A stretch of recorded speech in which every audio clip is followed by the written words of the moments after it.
আজকে ভায়া লঞ্চ হিসাবে ফারহান সাদ বরিশাল ঘাটে এখনই বার্থিং করলো। আর দেখতে পাচ্ছেন লঞ্চ পুরোপুরি বার্থিং করার পূর্বেই হকার্সদের এভাবে লাফিয়ে লাফিয়ে লঞ্চে ওঠা।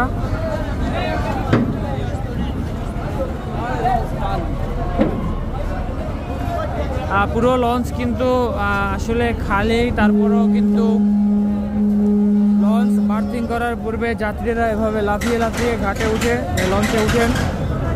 তো লঞ্চের আলাদ কিন্তু বেঁধে দেওয়া হয়েছে।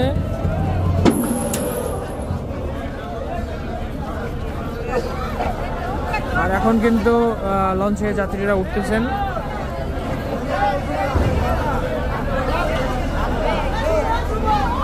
তো দেখতে পাচ্ছেন লঞ্চ এবং টার্মিনালের মাঝে কিন্তু বেশ ভালো পরিমাণ কিন্তু একটা গ্যাপ রয়েছে, সেখান থেকে অনেক সময় কিন্তু যাত্রীদের হতাহতের একটা আশঙ্কা থেকে যায়।